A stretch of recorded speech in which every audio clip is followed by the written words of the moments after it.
Good morning. Morning, John. Morning. Good morning.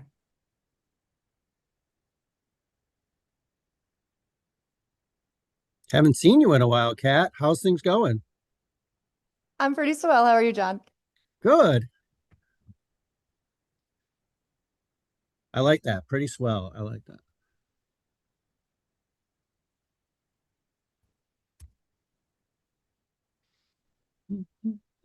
To my friends online as soon as we get a quorum, so just give us a few minutes.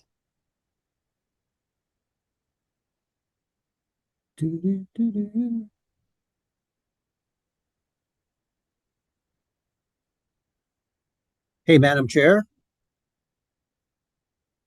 Yes, sir. I will want to just say a few very short things regarding the drug regulation. I suspect there'll be lots of conversations on lots of regs, so I'll make sure we get to everybody. Thank you, Madam Chair.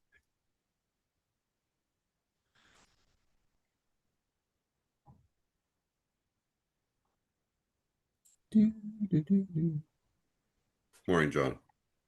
Morning, Craig. Did you try to call me last night? It was a butt dial. Sorry.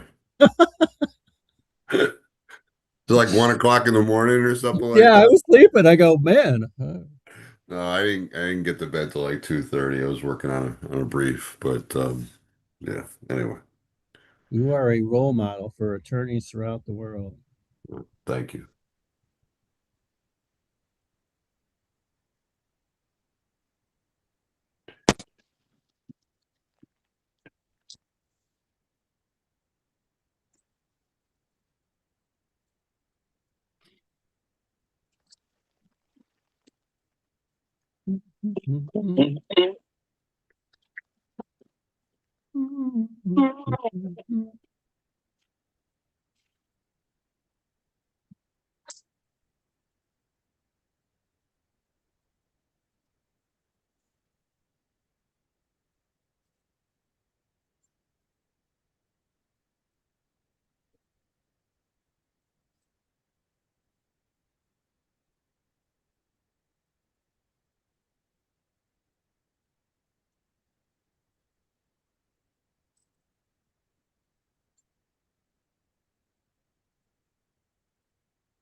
Good morning, everybody. I'd like to call this morning's Tuesday, February 24th, 2026 Regulation Review Committee to order. It's 11:03.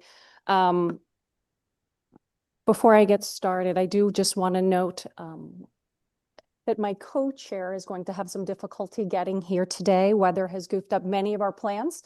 She had the utmost intention of being here and being here in person as well, but I don't believe she's actually going to make it even online. So to everybody who had some travel issues, I wish everybody goodwill in getting home safely, but she could not be here.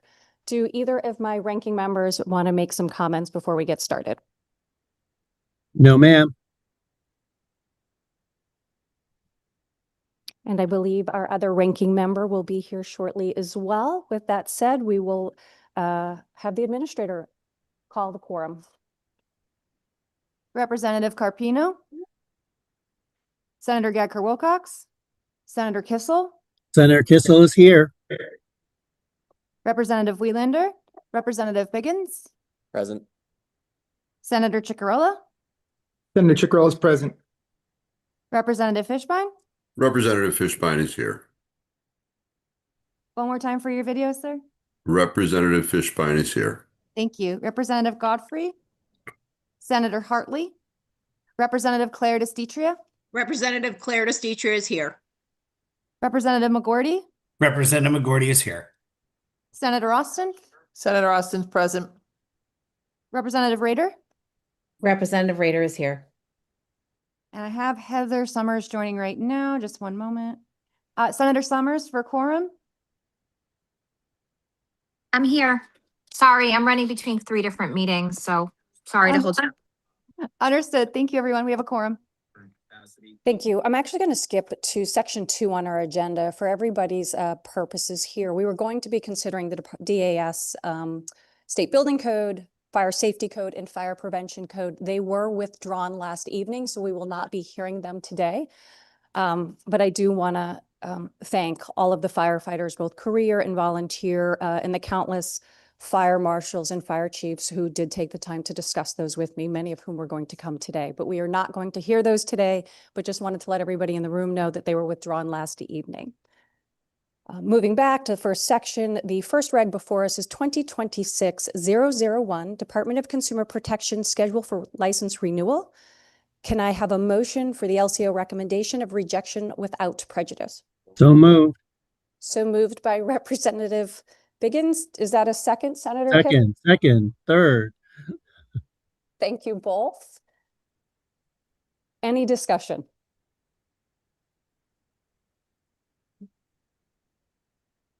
Seeing none, Madam Administrator, when you get a moment. Per proposed regulation 2026-001 from the Department of Consumer Protection regarding schedule for license renewal, we're entertaining a motion to accept the LCO recommendation of rejection without prejudice. Representative Carpino. Yes. Senator Gadkar Wilcox. Senator Gadkar Wilcox votes yes. All right, she's here. Yes, sorry, I'm in transit, but nice to see everyone. I'm in Connecticut finally. Woo-hoo. Senator Kissel. Senator Kissel votes yes.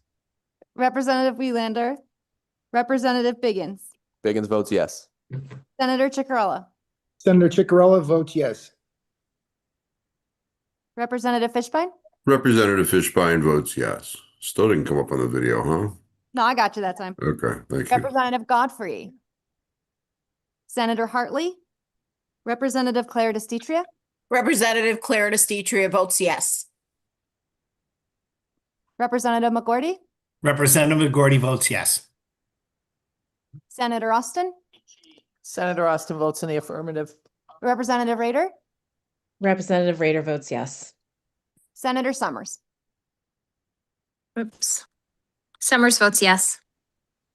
All right, thank you. Senator Hartley is online now. Senator, we just voted on 2026-001 from DCP regarding schedule for license renewal. The motion was rejection without prejudice.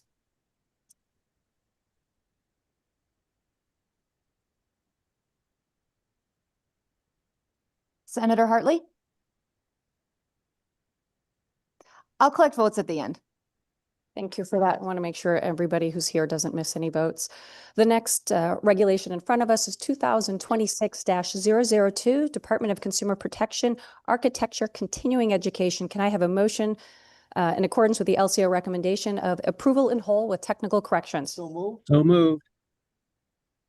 Moved by Representative Godfrey, seconded by Representative Biggins. Sorry, Senator Kissel. I know. I'll keep trying.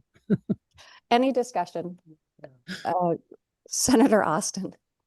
Thank you very much. So relative to the architecture continuing education, this whole regulation is just about education. It's not about any of the other architectural changes that we have made relative to housing bills. Is there somebody from the agency that can answer that? I'm sorry. Is it? Thank you. If you could just have a seat, turn the mic on and introduce yourself before you start your answer, I would be appreciated. Thank you. Did you hear the question? Yes, good morning. Thank you very much, honorable committee members. The changes proposed by DCP to this regulation do solely regard to the architecture continuing education requirements and the addition of 4 new institutes or councils that can offer the education for those architects. I'm sorry, is that better? Thank you. The change proposed by the agency solely concerns the continuing education requirements for architects, specifically the addition of 4 new bodies or councils that are able to offer education for those architects to complete their education requirements. Thank you. I appreciate that. You're welcome. Any other questions? Any other discussion? Seeing none, Madam Administrator, can you please call the roll? For proposed regulation 2026-002 from the Department of Consumer Protection regarding architecture continuing education, we're entertaining a motion to accept the LCO recommendation of approval in whole with technical corrections. Representative Carpino. Yes. Senator Gagher Wilcox. Senator Gackel Wilcox votes yes. Senator Kissel. Senator Kissel votes yes. One more time for your video, sir. Senator Kissel votes yes. Thank you. Representative Welander. Representative Welander votes yes. Representative Biggins. Biggins votes yes. Senator Chicarella. Senator Chicarella votes yes. Representative Fishbein. Representative Fishbein votes yes. Representative Godfrey. Senator Hartley. Representative Claire DeStitria. Representative Claire DeStitria votes yes. Representative McGordy. Representative McGordy votes yes. Senator Austin. Senator Austin votes in the affirmative. Representative Rader. Representative Rader votes yes. Senator Summers. Summers votes yes. One more time for video. Summers votes yes. Thank you.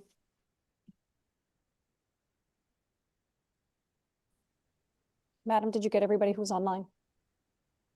I'll just grab Joan at the end. I don't think she's probably in between meetings. Fair. I just want to make sure she has her opportunity. Thank you. Thank you, Senator. The next regulation before us is 2026-003, Department of Consumer Protection Controlled Substance Drug Schedule Updates. Can I have a motion in accordance with the LCO recommendation of approval in whole with technical corrections? So moved. Moved by Representative Godfrey, seconded by Representative Welander. I believe there's going to be some discussion. I Madam just Chair. start by thanking the agency for turning this around so quickly. I know that this was a priority for many. In my personal opinion, kratom should be nowhere near any of our kids. It's dangerous. And I truly appreciate all of the legislators who got it here to us at this point. I know Senator Kissel, the ranking member, indicated as we were coming in that he had some comments. Sir, did you still want to comment on this? Yes, Madam Chair. Thank you. I wanted to first of all, I wanted to thank Commissioner Caffarelli and his team. I don't recall all their last names, but it was Troy, who's the chief pharmacist for the department. There was another nice young lady, and we had a really good discussion for about a half hour. I understand that many of my colleagues really find this drug or this item dangerous. But when it comes to kratom, based upon my limited research thus far, there seems to be one that grows in the wild or is cultivated. And then there's one that's sort of produced by chemical formation. The second one seems to be much more dangerous than the more natural one. And I would say that, you know, we went through a long period of time where marijuana was a Schedule I drug, and so many people felt that that was inappropriate. And now this is going to be considered a Schedule I drug. My understanding in my discussions with the Department of Consumer Protection individuals is that while some states are similarly putting this as a Schedule I, our sister state of Rhode Island had originally done that and is now moving it to a Schedule III. I am hesitant to just automatically put things as Schedule I, which is the top tier for danger, unless there's some proven medical benefit. To me, that's maybe a high hurdle. And I just think of things like, you know, something as simple as vitamin D3. In the winter, you should have more of that because it cheers up your mood because you're not getting that other vitamin D3 through the sun. There's things like ashwagandha that helps with anxiety. There's just so many things out there. And so I approach these issues more from a perspective that I would err on the side of making them maybe limited as far as who can purchase, especially regarding minors. But my predisposition is not to say everything that doesn't have a battery of medical tests should be tier 1. And so maybe down the road, we'll revisit this issue and maybe consider reducing it. But I very much understand where the Department of Consumer Protection is coming from regarding this. And we're not here to debate the substance of the underlying statute that put this whole process in motion.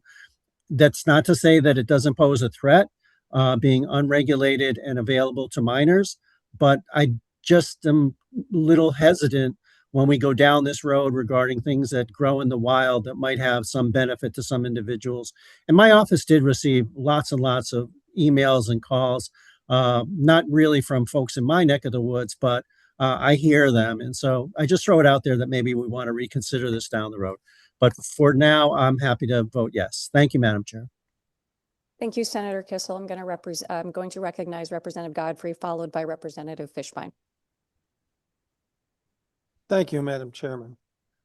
In one of those wonderful coincidences that happens now and again in this business, I'm a subscriber to Consumer Reports, and I used it for everything from beds and furniture to pots and pans because they use data, they do testing. And coincidentally, the cover story this month is their guide to popular supplements, which is about which ones work, which ones don't, and which can be dangerous. And in that story, there are 4 supplements to avoid. One of them is kratom. The FDA has said, I'm going to look it up here and quote the story, if I may. Issued a warning that people shouldn't take kratom. Side effects can include agitation, confusion, hypertension, and in the case of overdose, seizures and coma. I'm very happy to vote yes on this proposal. This is a drug, even if it is, grown, even if it is a plant-based, that should not be available. Thank you. Thank you, Representative. Representative Fishbein, followed by Senator Austin. Thank you, Madam Chair. I just wanted to give some credit to Representative Callahan, our colleague in the House. The record doesn't reflect, but if one looks into the system, in 2021, House Bill 6539 was unanimously approved by the House. And the genesis of that bill was actually a bill out of the Judiciary Committee having to do with alcohol education programs. And on June 7, a couple days before the session was to end on June 9, Representative Callahan, who was a freshman that year, came to me and said, we've got this problem with this substance called kratom, and I had never heard of it before. And he said, I'd like to get something done. We need to look at this. And we actually took that bill and we converted it to a study on kratom.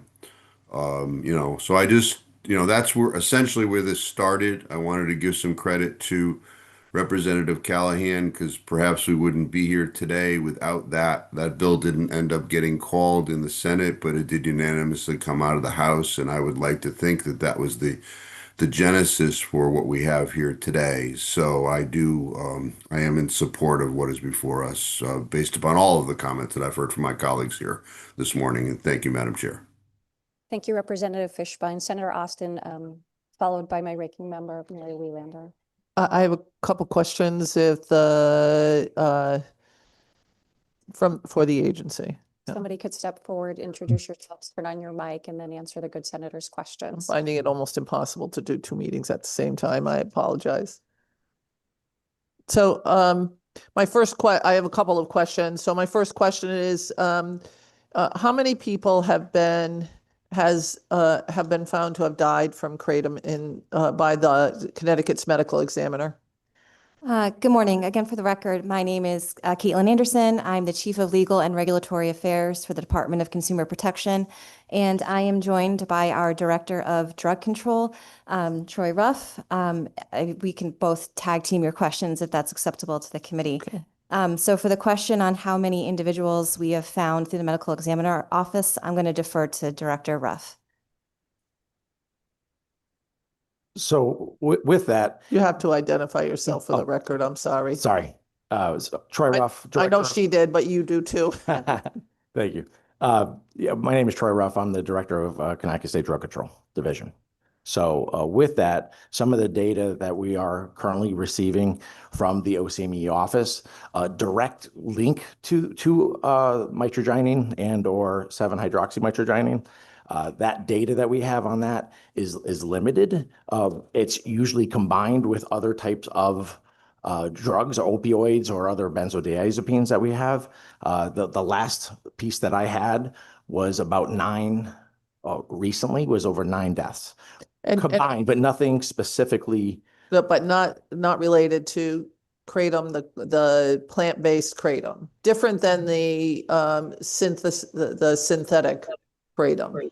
So when they do the testing on it, it comes up as mitragynine is the testing that we got from OCME, Which is specifically, which is kratom, which is the leaf. the synthetic kratom, or kratom, the plant-based kratom. It is.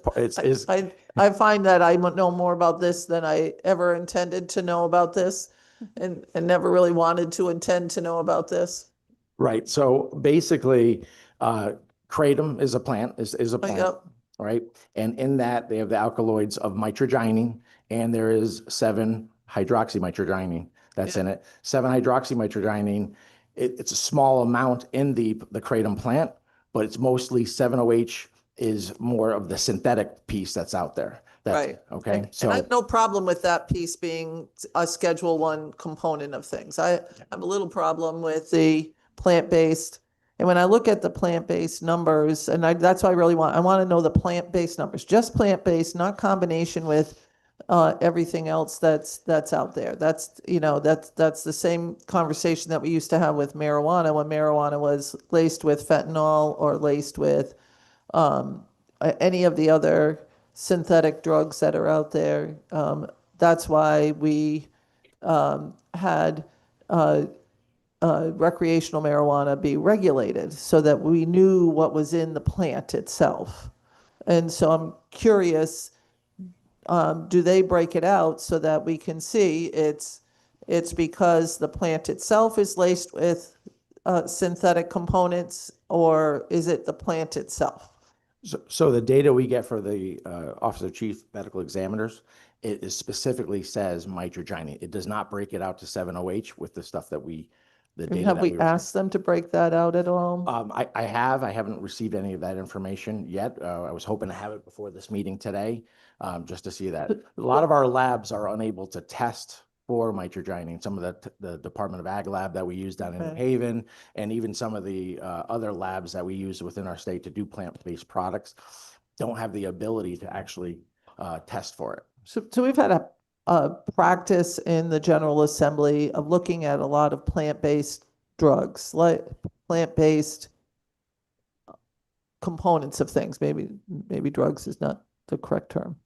So psilocybin, for example, we've now allowed, because we've found that there were actual benefits from psilocybin, a mushroom, to treating post-traumatic stress and some other components.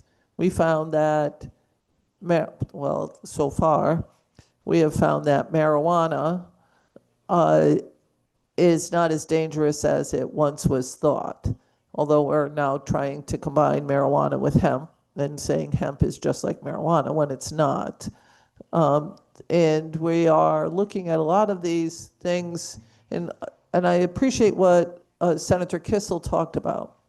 So Senator Kissel talked about looking at things and starting at a lower level and working the way up. So the federal government chose not to put kratom. They did put 7 blah, blah, blah kratom on the Schedule I, but they did not put kratom, the plant, on that. What was the reasoning, if you knew why the federal government decided not to do that?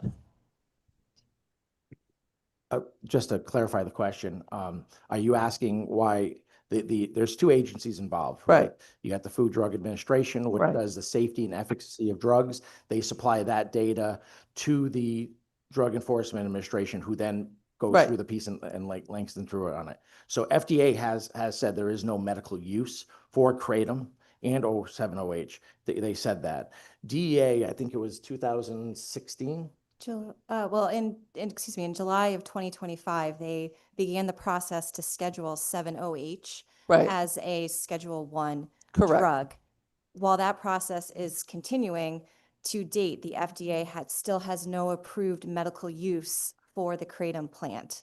So But they also haven't decided to make it a Schedule 1 drug. not made that recommendation to the DEA yet, no. That's what I'm focusing in on, is that they haven't, I mean, there are people that take, they take natural drugs, natural plants, and they say it impacts them in X way, but the federal government has not, in particular for any Eastern kind of usage of plant-based issues like kratom.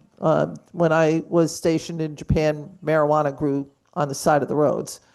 They told us not to get it at all or pick it up because we would lose our top secret clearances, but it grew all over the place and was available to the people who lived who were residents and citizens of Japan.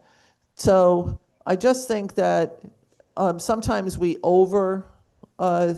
project our opinions on some things, and I'm concerned about that. As Senator Kissel talked about, our neighbors are not doing this. It seems like we'll be an island again in over regulation of this issue. And I also read Kevin Rennie's article, who equated kratom to fentanyl.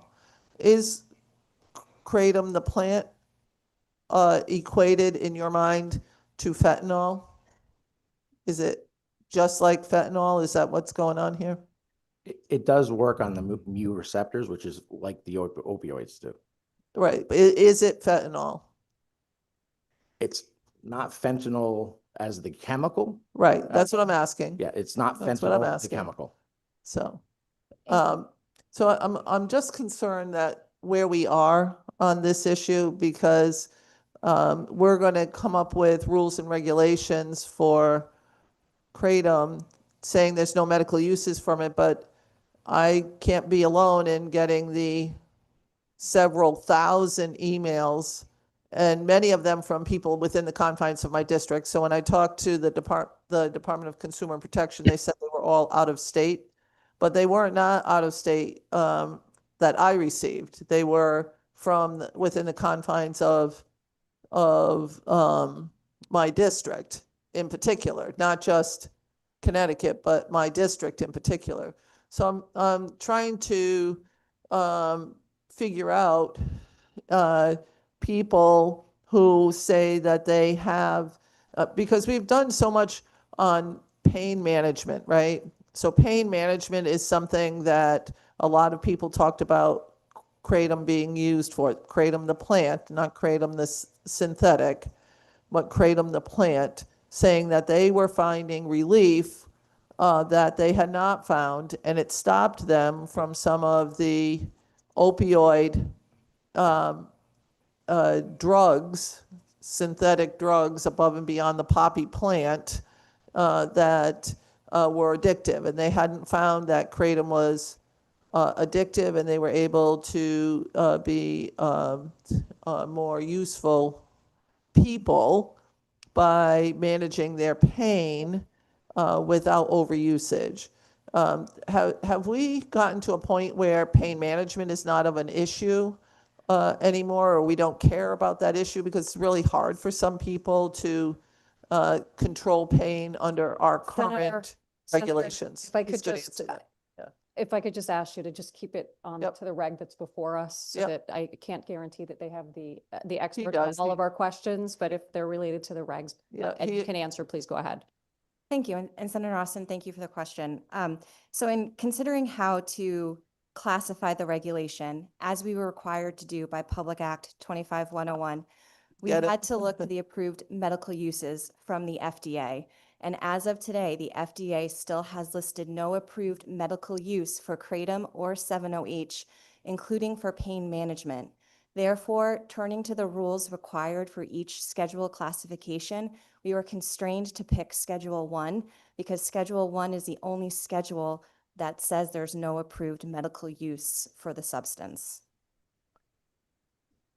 So we have no other choice than to go to the top one. We can't go to any of the other schedules. That's what our rules are indicating? Correct, and I would refer to the committee to the extent they're interested in any further research to. I am.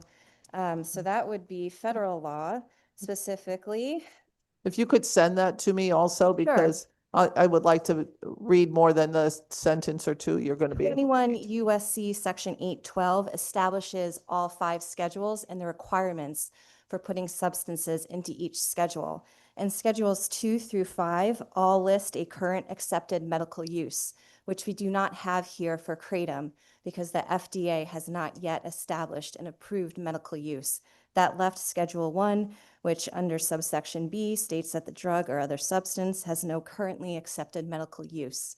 Therefore, we were constrained to pick Schedule 1.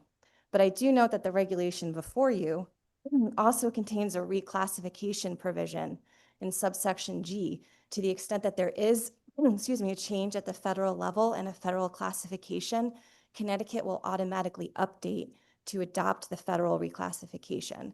So because we're having this conversation today, it does not preclude it from changing in the future should there be federal updates. So if the federal government comes to a decision relative to the use of kratom, the plant, not kratom, the synthetic, then our regulations would automatically get updated. Is that true of all of the Schedule 1 substances? Yes, subsection G begins for any Schedule 1 control substance of our regulation. Thank you. Thank you, Madam Chair. Thank you, Senator. Representative Wieland, followed by Senator Summers. Thank you, Madam Chair. Good morning. Thank you for being here today. I know that we all have gotten a lot of conversation and communication on this, and I appreciate you being here to answer our questions. I have a lot of concerns about this substance being such an available product in a completely unregulated form. And I just was hoping, could you clarify that right now, because it's a rather newer substance in the marketplace, that we don't have testing that can actually differentiate clearly between synthetic and natural? That is correct. As Director Ruff just commented, we did call our state laboratories and they are unable to test for differentiation between the two forms at this point in time. So there's a very strong possibility, even almost a guaranteed likelihood, that people who are using something that they think is actually the natural version is potentially much stronger than they intended it. That is correct. And to further that point, Representative, because the FDA has not approved any use for this, there's currently no rules or regulations concerning packaging, disclosure of amounts in each package, product size, age gating. None of that is yet regulated at the federal and therefore not at the state level either. I have to say, that's actually a terrifying statement to hear.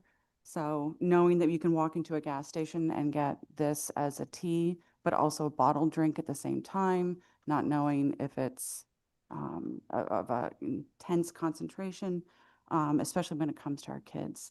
So, and because this has been unregulated and available, there is a strong possibility that there are going to be residents of Connecticut that are going to have a very hard time with this. Could you, I know it's been explained to me, but if you could explain for the benefit of everyone, what the plan is for when this comes off the market? Sure, thank you. And that's a good question because we do acknowledge that there will be people impacted by this decision and we are not callous to that. We have reached out to our counterparts at the Department of Mental Health and Addiction Services who have information and data available to promote and roll out for individuals who might need additional assistance in dealing with this decision today. And we do note that because it would be a Class 1 controlled substance, selling it and otherwise distributing it would be considered a criminal penalty. Thank you. So there are resources for people if they're having a hard time not being able to ingest it. Yes. Great. That's good to know. And also for the future, if we choose to put in resources for this, this is something that the state could potentially develop the testing for and see if we can downgrade one of the versions of it. The department would be willing to have those discussions if that's the policy decision that the legislature would like to pursue. Absolutely. Awesome. Thank you so much. I really appreciate your time and your answers and Thank you. and the thoughtfulness in which this has been presented. Thank you, Madam Chair. Senator Summers, followed by Senator Chicarella. Yes, thank you, Madam Chair. I wanted to just say a few things from a public health perspective, being a former chair and ranking on public health now for 10 years. I'm super concerned about this product. I did not know much about this product until about a year ago when I was contacted by a constituent whose son became addicted to this, trying to get off of opiates. And it's widely known as gasoline heroin. That's what everybody knows it as. I actually went to a bunch of gas stations to try to see if I could buy it myself, just to see what it was about. And it comes in different forms. It's highly addictive. And if I've read many studies, I just read one from the Harvard Medical School talking about that at least 13% of the people that are taking it become addicted to it. And I want to be clear that in 2016, the DEA did propose listing kratom as a Schedule 1 drug. However, it was quickly removed because of the pressure from constituents and legislators to remove it from that schedule. I am happy to support this today. It can be revisited, as we have heard from the agency. But I just wanted to list a few countries in which this substance is banned. And we tend to kind of be behind the curve in many of the things. We were behind the curve on cell phones years ago. We were behind the curve in opiates. And now it appears that the United States is possibly behind the curve on this. But this product is banned in Australia, New Zealand, Israel, Japan, Malaysia, Myanmar, the Philippines, the Singapore, South Korea, Thailand, the UAE, Denmark, Finland. And I'll remind you that in some of these countries, other substances are legal. France, it's considered a controlled substance. Ireland, Italy, Latvia, Lithuania, Poland, Romania, Russia, Sweden, it's also considered a controlled substance, Switzerland, and the UK. So other countries have also banned this. With all that we have seen in opiate addiction and the cost to not only individuals, to society, to grandparents, I think it is very smart of us to move forward with moving this to where it needs to be. And if we find something else out later on and we can distinguish between synthetic and natural from a tree leaf, then we can revisit it at that point in time. But I just wanted to make sure that I had an opportunity to say that today. Thank you, Madam Chair. Thank you, Senator. Senator Chicarella, followed by Representative Rader. And if anybody else wants to comment after her, please let me know. Senator? Thank you. And I'll be brief. I share the concerns of a lot of individuals that spoke on both sides of the issue. But as ranking member of general law and working with my colleagues on general law, we were presented with challenges the last 4 or 5 years. And you walk into pretty much any gas station or bodega, you're going to see a section where there's all different chemical compounds and synthetic types of drugs. And we were talking with advocacy groups that are worried about children and talking to law enforcement, talking to schools that were finding these products in the schools, not just kratom, but the other synthetic products like Delta 8, Delta 9. And the law enforcement was having a really hard time trying to figure out what they can and can't do. We talked about the testing capabilities to see if this is synthetic or if it's originally from the plant. And we are here today because the legislator unanimously passed legislation to have DCP regulate this so we can make sure that this can't get into the hands of the kids that we see having it in schools and being able to go right to the corner gas station, get it, use it, and we have no idea what it is. So I think this is important. I do believe that when other testing becomes available or we have ways to truly show that it is only this product, which in my research just the leaf itself really is not that healthy. But, again, I'm far from a doctor, so I'll leave that to the professionals. But, you know, this is definitely something that I believe needs to be addressed. Again, you walk right down the store, there's tons of products in there, and what is scary is children are able to get their hands on this, and it's not regulated. And I heard someone say before, we were worried about the marijuana on the black market, maybe being cut with something. So it's one of the pros of legalizing this, that there's final form testing and making sure that it is safe for recreational use. There's none of that here. So regulating this is super important, and I urge my colleagues to support this and move this along. Thank you, Madam Chair. Thank you, Senator. Representative Rader. Thank you so much, Madam Chair. And I'm so grateful for this really thoughtful conversation among all of us on this committee. I'm so grateful everyone's given so much thought and intent around this. Just a few things. I did have a pediatrician in my community reach out, and she actually filmed, to your point, Senator Chigwell, at some of these gas stations, these local gas stations, and the kratom infused beverages are right next to the energy drinks, right next to sodas. And so our kids can literally walk in, and they're not age gated right now. And so it's really concerning, A.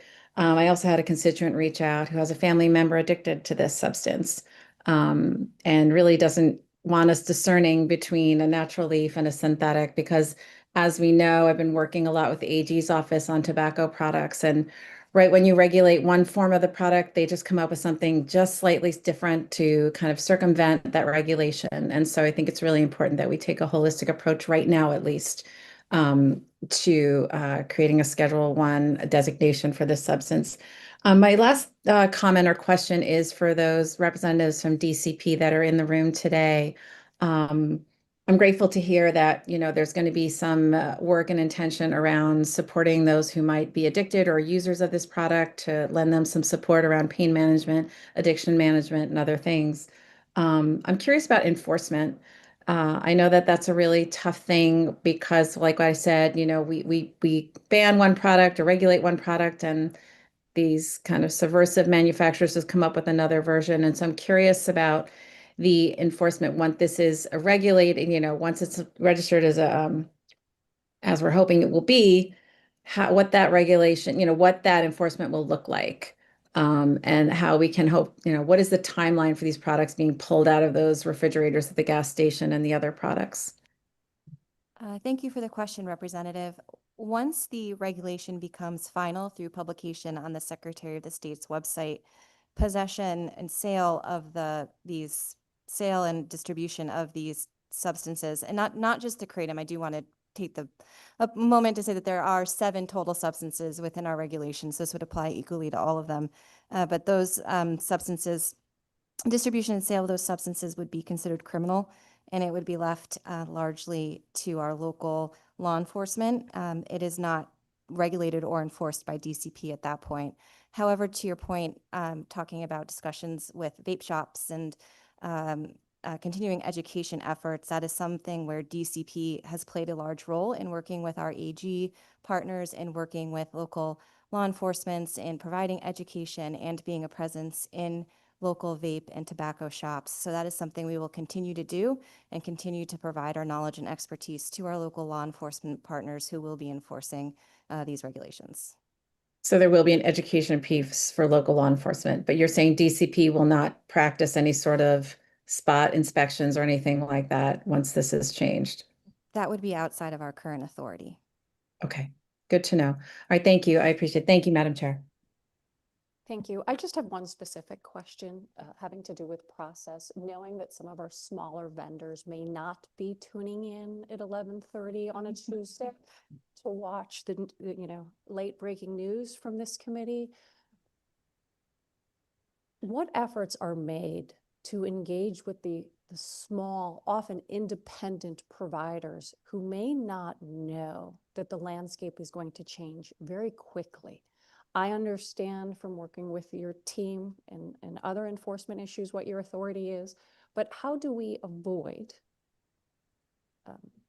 unintentionally capturing those who may not know the law changes. I understand that ignorance of the law is no excuse. However, surprises are unfair as well. So can you go into a little bit more detail as to what the education for the small business owners are going to look like? Sure. Thank you for that question as well. We do understand that this is a bit of a different scenario and a different regulation than, license fees that we're usually advocating for. So we do actually have a press plan in place. To the extent the committee does pass this and we continue to promulgate the regulation, we will be ramping up our public outreach efforts. We can certainly consider doing targeted individualized emails to those of our credential holders who may be impacted to broaden the reach of our messaging. We will continue to reach out to our partners at the Department of Mental Health and Addiction Services and also coordinate any type of public awareness messaging that needs to happen. And I thank you for that. My concern is always the 18 or 19-year-old kid behind the counter who's working when an enforcement action does take place, when they have no control, authority, or knowledge as to what's being sold in the facility, and they unintentionally get caught up in enforcement of this or anything else. So I know I'd love to see the outreach that the agency is going to do. This is important to me, getting Kratom out of the kids' hands, but I also want to be fair to the business owners. So I would just ask that I get a copy of whatever goes out. We hear the concern and we appreciate it, and we also share it. So we will redouble our efforts to make sure the news is spread. Thank you. Any more questions? Senator Hartley. Thank you, Madam Chair. And thank you for this education, quite frankly, on something that I had no idea about until my inbox started to really explode. Interestingly enough, though, and I got massive number of emails about this, most of which were unidentifiable senders.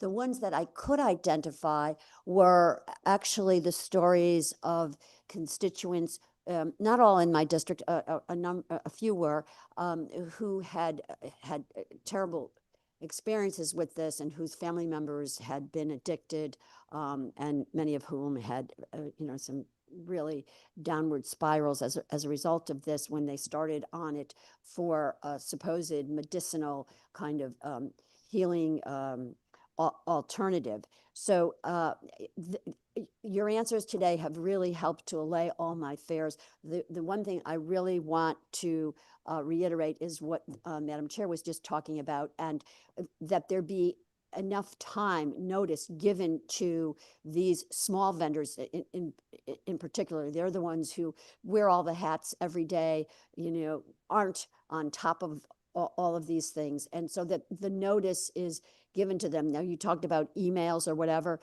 to make sure that they are noticed appropriately so that they can get this off their shelves and they don't have unintended consequences here. I'm also comforted by the fact that within the guidance that there is that option should science tell us differently as we continue with the monitoring and testing of this.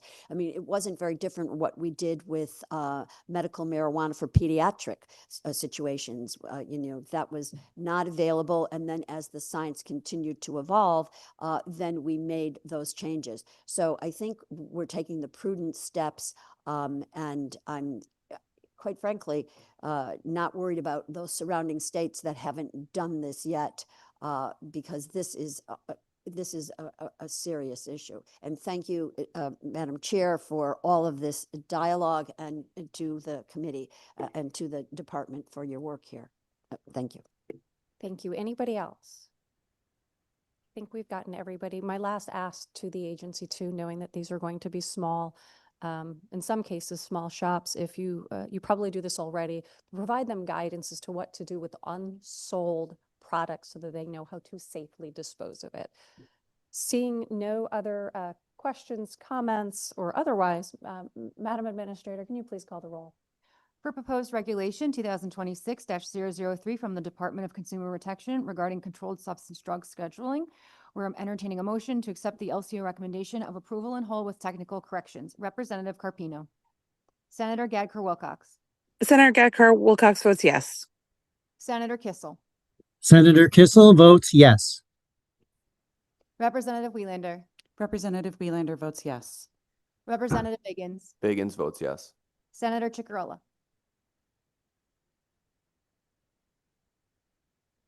Senator Chicarella votes yes. Is kind of Representative in Fishman. agreement because the legislative body has an Representative Fishbein. Representative Fishbein votes yes. Representative Godfrey. Senator Hartley. Senator Hartley, yes. Representative Claire DeStitria. Representative Claire DeStitria votes yes. Representative McGorty. Representative McGorty votes yes. Senator Austin. Senator Austin votes in the affirmative. Representative Rader. Representative Rader votes yes. Senator Summers. Summers votes yes. Thank you. Thank you, everybody. Moving on to the next regulation before us, 2026-004 from the Secretary of the State. The Uniform Commercial Code, Article 9, filing procedures. Do I have a motion for the LCO recommendation of approval in whole with technical corrections? So moved. Senator Kissel, was that a second? I tried to move it, but I'll go second. Thank you. Moved by Representative Godfrey, seconded by Senator Kissel. Any discussion? Questions or discussion on the UCC? Madam Chair. Go ahead, I'm sorry, Representative Fishbein. Yeah, please don't downgrade me this early in the session. Oh, come on, Craig. I just want to say that the UCC was the driest, the most boring subject that I had in law school. So I just usually just pass it on. I'm in favor of what's before us here today. And thank you, Madam Chair. Ditto. Thank you, Representative. I concur. Any other comments or questions? Seeing none, Madam Administrator, please call the roll. For proposed regulation 2026-004 from the Secretary of the State regarding Uniform Commercial Code Article 9 filing procedures, we're entertaining a motion to accept the LCO recommendation of approval in whole with technical corrections. Representative Carpino. Senator Gadker Wilcox. Senator Gadker Wilcox votes yes. Senator Kissel. Senator Kissel votes yes. Representative Welander. Representative Welander votes yes. Representative Biggins. Senator Chicarella. Senator Chicarella votes yes. Representative Fishbein. Representative Fishbein votes yes. Representative Godfrey. Senator Hartley. Representative Claire DeStitria. Representative Claire DeStitria votes yes. Representative McGorty. Representative McGorty votes yes.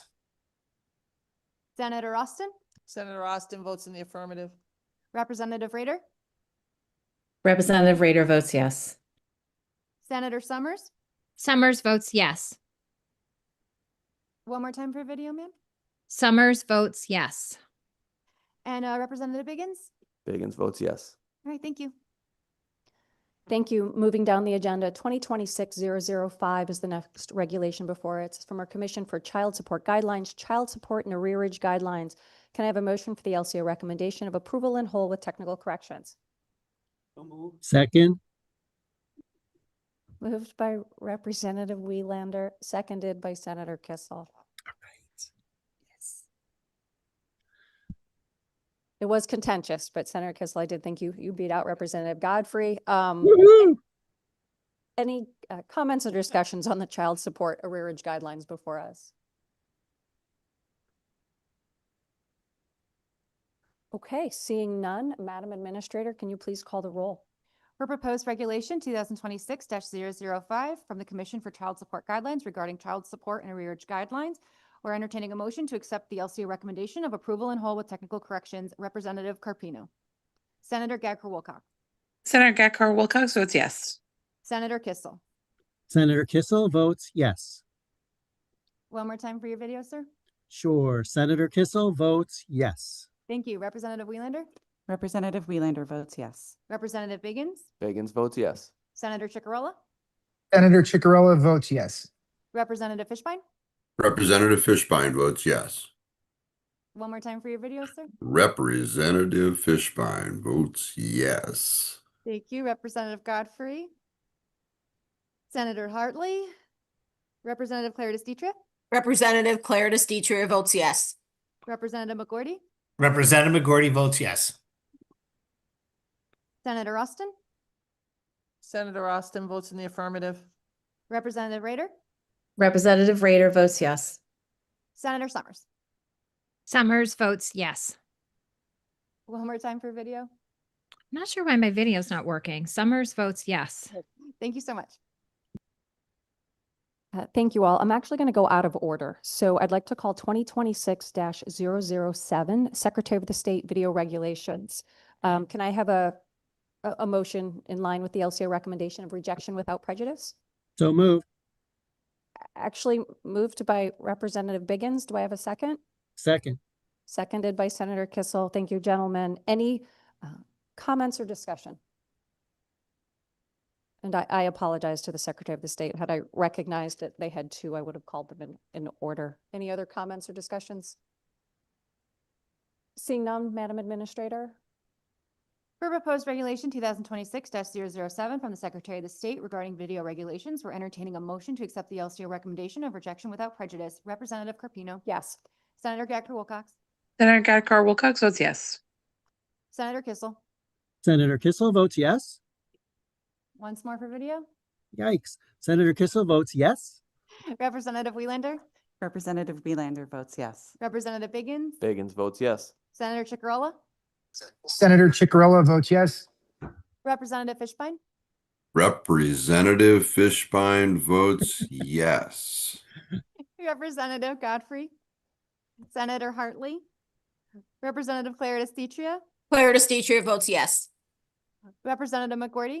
Representative McGorty votes yes. Once more, sir. Representative McGorty votes yes. Thank you. Senator Austin. Senator Austin votes in the affirmative. Representative Rader. Representative Rader votes yes. Senator Summers. Summers votes yes. All right, thank you. Thank you. And the final agenda item before us today is 2026-006, Department of Administrative Services, Administration of Grants for School Building Projects. So moved. Wait, thank you, Senator. Let me get the motion recommendation out first so we know what you're moving. Sorry. I appreciate the enthusiasm. Can I have an LCO recommendation to accept the recommendations of approval and whole technical corrections with the deletion of technical correction number 8 in the report? I'm going to look to LCO. Is that accurate, sir? Thank you. Can I have that motion? And I can repeat So it. moved. Second it. Senator Kissel, seconded by Representative Welander. Any discussion? Representative Biggins, you've been waiting all day, sir. I have. This is my moment. This is it. Is there anyone from DAS that can, hey? how are you We guys? just asked you to come forward, identify yourselves, and then answer the good representatives' questions.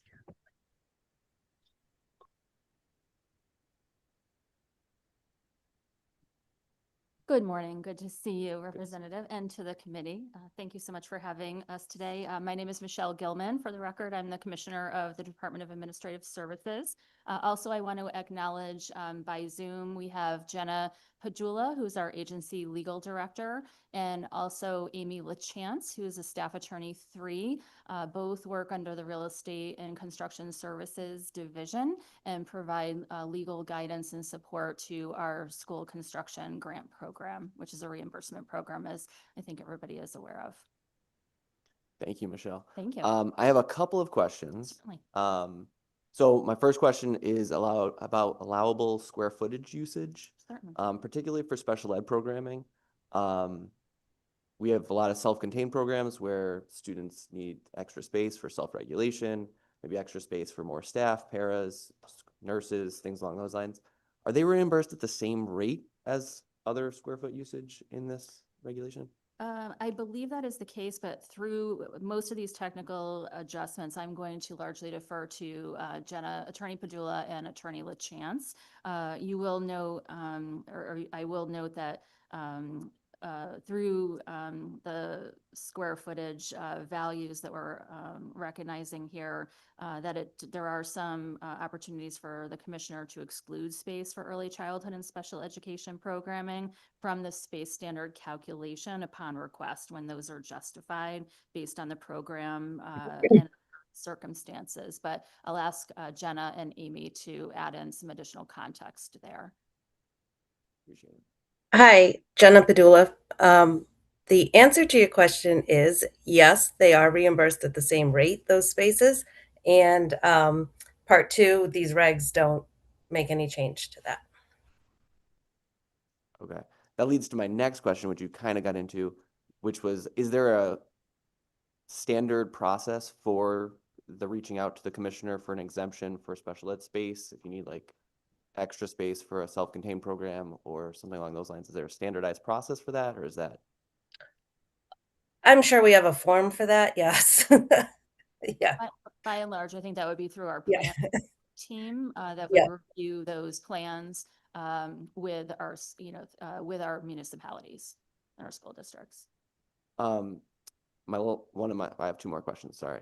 The current regs don't seem to provide an annual adjustment for inflation. They seem to have done the inflation in the last couple of years, but is there like, are you guys going to revisit this every year? Are you going to revisit it every couple of years? How often is that going to happen? Because there's no predicting the future inflation, I guess, right? Certainly. So we do have an administrative process now built in where if there are inflationary measures that are occurring, we can administratively approve for those cost adjustments within, DAS. If they're over a certain threshold, we usually direct those changes to the legislative process through notwithstandings. And then our thought as well is that moving forward, especially given the market conditions that we're seeing now based on potential tariffs or just inflationary factors, that we will indeed revisit these regulations potentially every year. But given, again, the circumstances in the market, we did not put inflationary markers in the regs at this time. Thank you.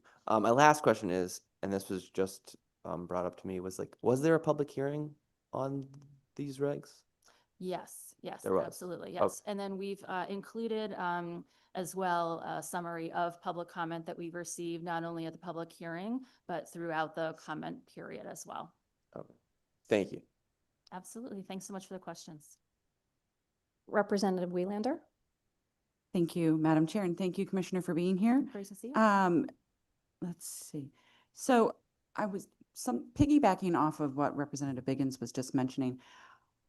And I'm hoping that maybe you could confer with the Department of Education, because I am 99.9% sure that the special ed bill that we put forward last year actually did increase the rates for creating special education spaces. So for reimbursement. So I'm not, if we could confirm that, just to make sure moving forward that everyone has the right info. And we're all on the same page, both the schools and the state.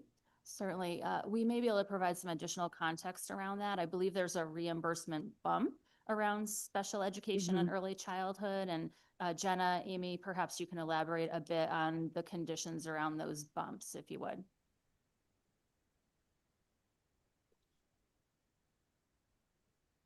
So I would have to go back and look at what passed last year for the bump to see if the bump applies to just the special ed space or to the entire project. I believe it's just the special ed space. Is my understanding. Okay.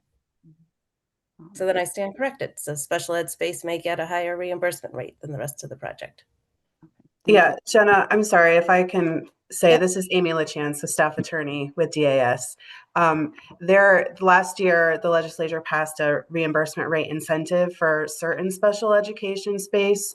So we can provide the exact language, but there are some parameters within that reimbursement rate. So it's not necessarily all special ed space that is entitled to the additional 15% for that space. There's sort of a long paragraph of what the project would need to contain to meet that. But basically it's special education space to allow the district to increase its in-district special education programming. Thank you so much for that information and clarification. And the only, one of the other questions and points I wanted to bring up, I know that there was a lot of excitement around one part of the change of this regulation, and that was to increase or expand to allow for fields and lighting and paving to be put in with a new project. But I just want to make sure that for all of the athletic directors who are tuning in for this very exciting meeting, that we make sure that we are very clear in that the project, that side of the project must be included with a large remodel or new build, correct? That is correct. So any of those field projects, additions to, lighting, et cetera, do need to be part of a school building construction project. And oftentimes a school district may decide to do fixes to their fields and their other ancillary parking lots, et cetera, first, and then work on the school building, whether it's an alteration, renovation, or full, construction of a new school. We have no preference on the order of, that design and that construction work, but it does need to be part of a school building project. It can't be a standalone field project.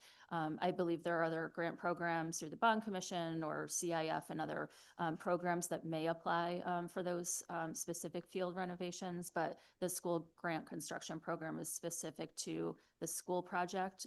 And again, the order can be dependent on the school's preference. Great. Thank you so much. I appreciate your time. Absolutely. Thank you, Commissioner. I do want to thank your team for making themselves very available as this is going. I have a question for whoever is best on your team to answer. There seemed to be a new provision that was in here in section 10, 287C25. I know that's ultra specific, but it has to do with the withdrawal of applications. It notes that you can deem an application withdrawn if the applicant has not begun construction by the date of an extension that had been granted, or if the applicant fails to respond within 60 days. Can somebody, if not yourself, ma'am, somebody on your team help us understand how many times something like this has happened in the past? Why do we need this now if there's already discretion with the agency? And what are the implications perhaps for our communities? I'll be honest, my concerns are we have a staff turnover, a mailbox that goes unchecked, or anything of a human nature that can occur. So I have concerns and was hoping that somebody could really help us understand why we need this and why we have this here now. Certainly. So I'll defer to Attorney LaChance, who I know has a lot of background on this. I do also want to point to, in terms of staff turnover and other matters like that, we use a group email box to monitor all correspondence and ask our superintendents and others to always use that for correspondence. So in case a staff member is absent or in case of staff turnover, that correspondence is always maintained by a consistent team. And we do have tracking mechanisms to ensure that correspondence is not lost. But I do want to acknowledge your concerns, and I'll ask Amy LaChance to respond in more depth on that. Thank you. And Attorney LaChance, by all means, answer. And just so you know, Commissioner, I was not worried about your staff, but some of our smaller communities could have staff turnover. So I'm not necessarily worried about DAS losing track of things, but worrying about our small communities who are trying to manage these giant projects. Attorney LaChance, if you'd like to answer, please, ma'am. Sure, thank you. Thanks, Representative Carpino, for the question. So this provision would likely be used infrequently, and it's really put in there just as an administrative tool to clean up our files in the off chance that an applicant has effectively abandoned their application. Instead of keeping that open and keeping it in the records, we can close it out and move it along. But I wanted to clarify that this would only happen in very limited circumstances. So you pointed out that the provision applies in two different cases. One is if the district has not begun construction within the period of time that's required. So to explain that a little bit more, the statutes require an applicant to, I should back up. The statutes allow the commissioner to disapprove an application if the applicant has not begun construction within 2 years of the authorization of the grant. So what the regulations currently do and what our proposal maintains is it allows the commissioner to extend that 2-year period upon request by the applicant for an additional 2 years. So this withdrawal provision with relation to the start of construction period just gives a little more flexibility to the agency to deem an application withdrawn instead of outright disapproving it, which is our statutory authority. If we, and just in general, in all cases, if we were to deem an application withdrawn, we would notify the applicant and they would have the opportunity to reach back out to us and we can correct if there was a mistake made or there was turnover in the town and things got lost in the shuffle. We can back out of that decision to withdraw the application and reinstate it. So in that context of the start of construction, that's where it would come up.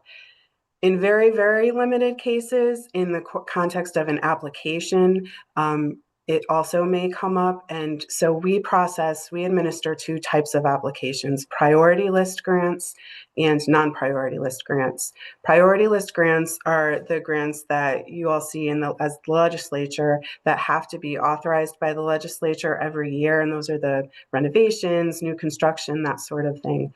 Those have a statutory deadline of June 30th. So this provision would not impact those applications.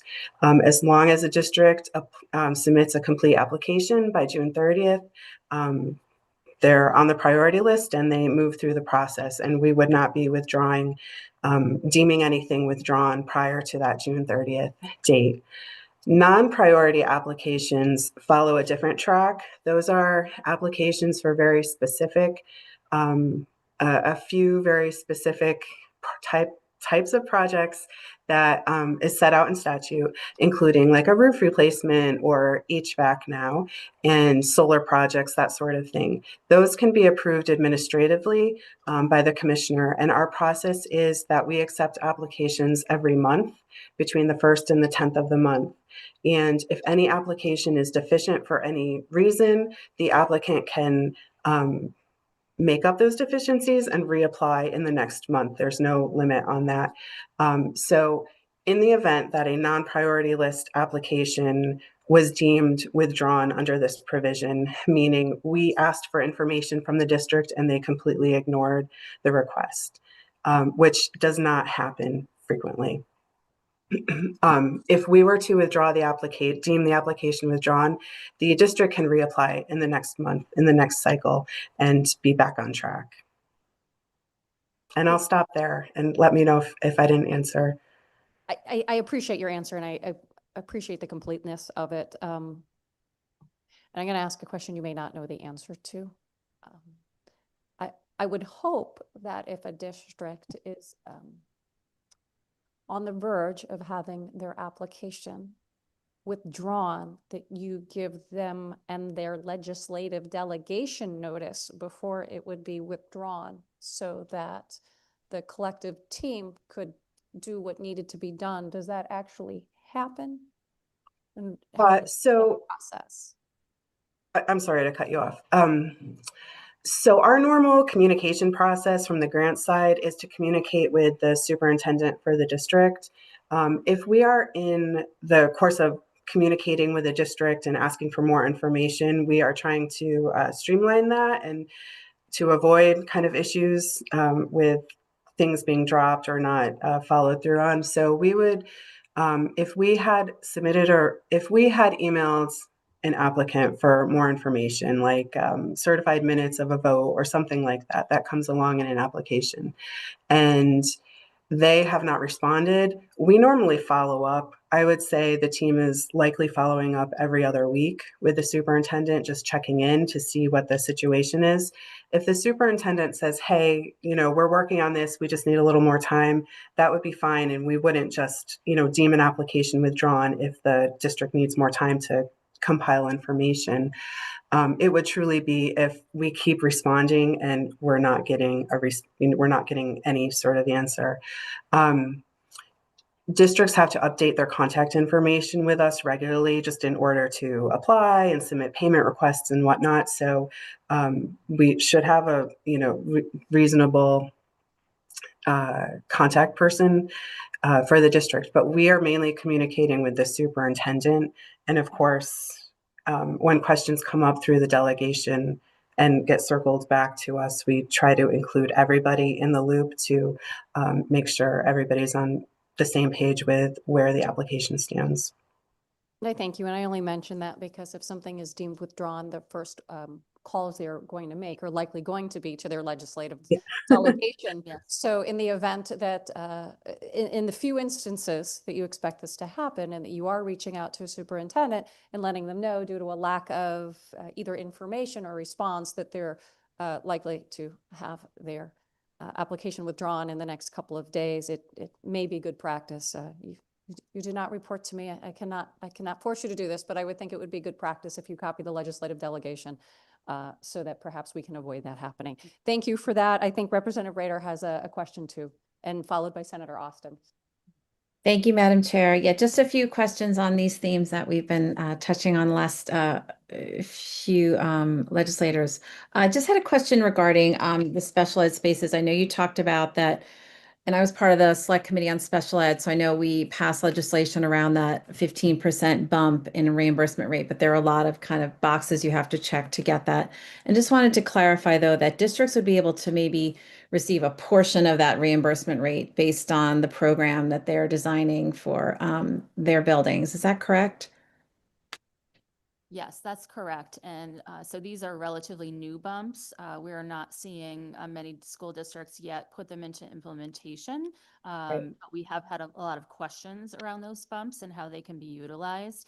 So we can get you some additional information on how school districts may be putting them into practice or start to assess how they may be putting them into practice. So we can certainly get you more information about the applicability of those. Jenna, Amy, I don't know if you have any additional information you want to share. No? Okay. I appreciate that. Yeah, I figured that it would be really great if we could be able to start educating our districts on this because we're trying to encourage this and don't want to create more hurdles than necessary. You know, if they don't meet every criteria, they still may be able to improve their reimbursement rate in some way, shape, or form. And I'm curious how that ties into the seed grant that we created, that the monies to kind of give grants to districts around these projects. Would that negatively impact their reimbursement rate, or is that just an additive thing when they would create these spaces per these regulations? That I'd have to look into. I'm not as familiar with that grant program, but I don't anticipate that that would impact the school construction phase of their project. But I'm happy to get back to the committee on that question. No problem. And this is all new legislation, so it's, you know, I understand that. But if we're passing this regulation today, I just want to make sure that that's considered. And then my last question is around another program that we got through finance and it got passed last year was the DRIP program, which is the District Repair and Improvement Project. And much like you said, on a monthly basis, districts can, you know, submit smaller projects. Their boiler went out, roof leak, those kind of things. And this DRIP program is designed for that, correct? And there's monies available for districts to apply for that. And you are administering that as well? We are not. You are not. Okay. Office of Policy and Management is Okay. Administering that program. I believe that has to come before the Bond Commission. Yes. I do not know the status of that, but that's an OPM. Okay. just because we're talking about all this school construction regulation, I just want to make sure that we're tying up loose ends. But I really appreciate all the work you're doing and all the information you provide. So thank you so much. Thank you, Madam Chair. I'm done. Good to see you. Thanks, Senator Austin. You may be our last one. Thank you. Relative to this issue, on the school construction, I am concerned for the same reasons that Representative Carpino talked about. I find that what is going to happen with this is we are going to be back here to change this regulation. I'm not sure that we need to do this right now relative to all the other things. Now, everybody has brought up a whole host of things that had nothing to do with the regulation in front of us today.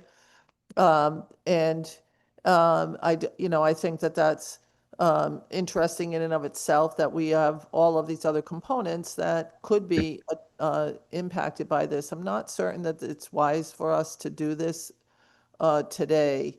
And I think that it's something that we should step back and really get some other questions answered before we move forward on this. I'm not there yet.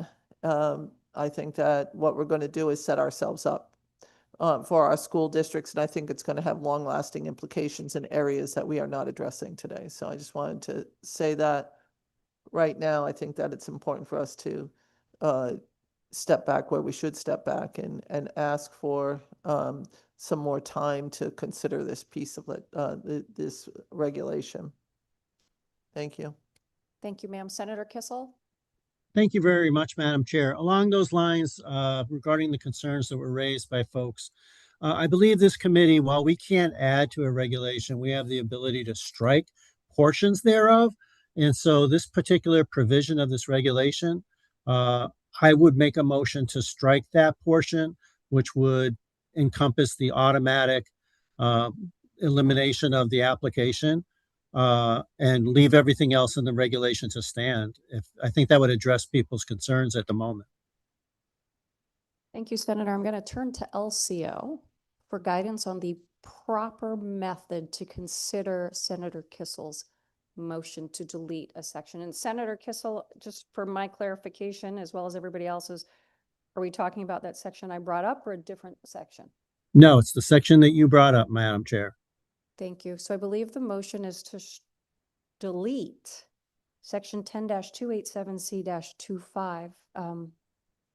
LCO subsection C-25, I believe. We stand at ease for a moment. Sure, we're going to stand at ease to work through some process.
Okay, I'm going to bring the committee back to order. After conferring with LCO, we will not be able to hold this vote open. So everybody who's going to want to vote on Senator Kissel's motion needs to be present or quickly get themselves present, either here in the building or online. Senator Kissel, LCO has asked that you are very clear in your motion.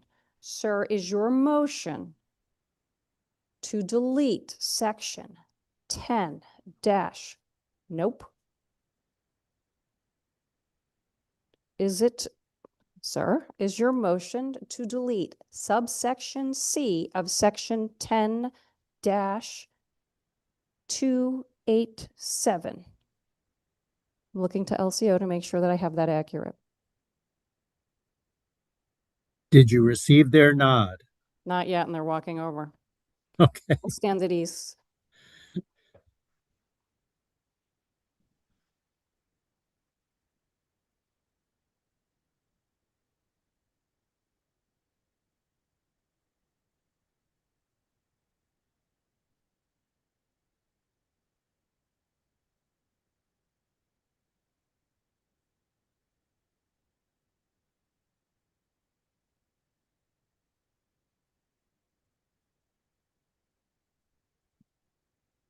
Sir, thank you for the motion. Is there a second?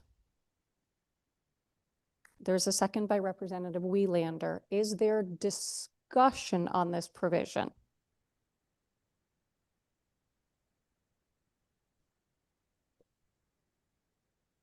Motion? Motion. Sure, Representative Biggins, you have a question? Am I allowed to ask a question of the agency about the motion? No. No, you're allowed Okay, to. then I don't have a discuss. question. Okay.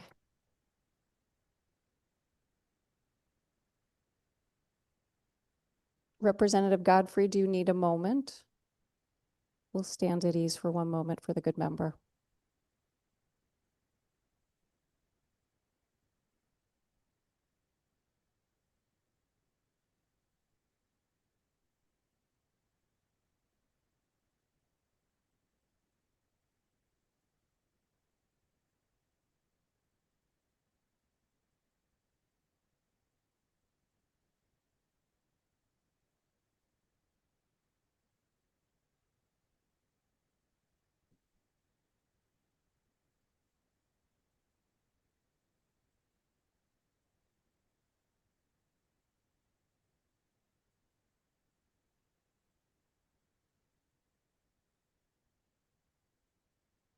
Reconvene. Representative Godfrey, do you have any comments or discussion?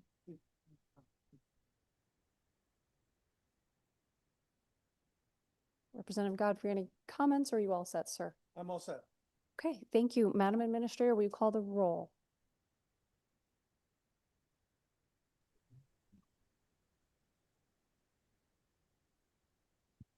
We're voting on the motion to delete subsection C of 10-287.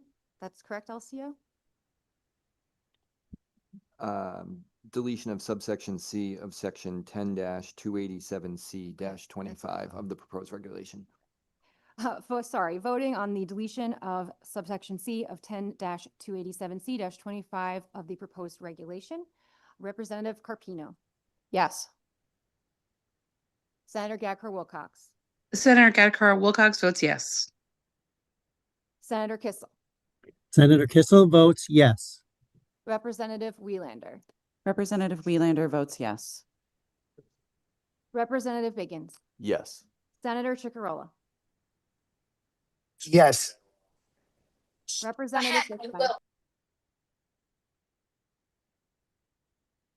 Representative Fishbein. Representative Godfrey. Senator Hartley. Yes. Representative Claire DeStitria. Claire DeStitria votes yes. Representative McGorty. Representative McGorty votes yes. Senator Austin. Senator Austin votes in the affirmative. Representative Rader. Representative Rader votes yes. Senator Summers.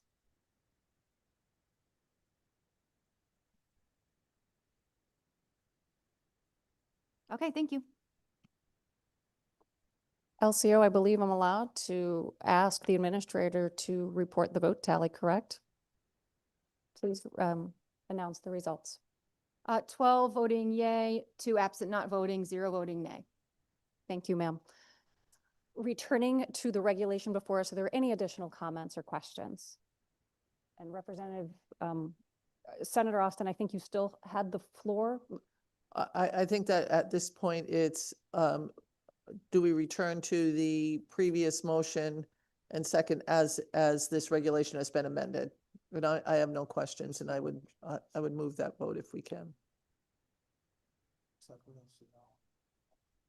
So we have a standing motion that has already been made and seconded. So am I correct, LCO? We are just going to wrap up any comments or questions, and then we will take the roll. Is that accurate? Yes, that's correct. Thank you. Any other comments? Representative Biggins, did you have any comments or questions that you wanted to ask the agency at this point? Okay. Seeing no other comments or questions, Madam Administrator, please call the roll. For proposed regulation 2026-006 from the Department of Administrative Services regarding administration of grants for school building construction projects, we're entertaining the original motion of accepting the LCO recommendation of approval in whole with technical corrections and the deletion of technical correction at number 8. Representative Carpino. Senator Gacker Wilcox. Senator Gatkar Wilcox votes yes. Senator Kissel. Senator Kissel votes yes. Representative Welander. Representative Welander votes yes. Representative Biggins. Biggins votes yes. Senator Chicarella. Senator Chicarella votes yes. Representative Fishbein. Representative Godfrey. Senator Hartley. Representative Claire DeStitria. Claire DeStitria votes yes. Representative McGorty. Representative McGorty votes yes. Senator Austin. Senator Austin votes in the affirmative. Representative Rader. Representative Rader votes yes. Senator Summers. Summers votes yes. Once more for video. Summers votes yes. All right, thank you. Is there anybody in attendance who needs to make up a vote? Okay, Representative Welander missed the first vote that we have here. It is for proposed regulation 2026-001 from the Department of Consumer Protection regarding schedule for license renewal. Representative Welander votes yes. Okay, and I'm not seeing anything from Senator Hartley at this moment. Senator Hartley, are you out there, ma'am? She's not on Zoom, but I know she wanted to pop back in. I don't know if you wanna, oh. I can't- see her on Zoom. Oh, she is. Let me see. Yes, I believe she missed the first vote. I've caught her up on all the other ones. It's just this one that she doesn't have. Gotcha. I'll give her a minute before I close the hearing. I'm sorry, the committee meeting. Let me just give her a quick call. I see her on the Zoom. This is definitely our longest meeting of 2026.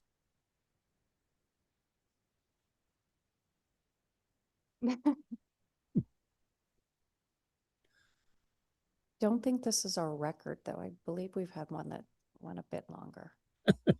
Well, it could have been the record had that first issue not been withdrawn.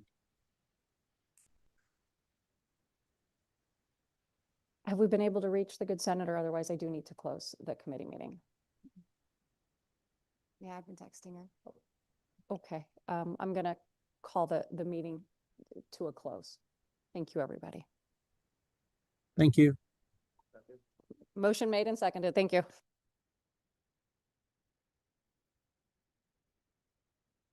Thank you, very nice to see you.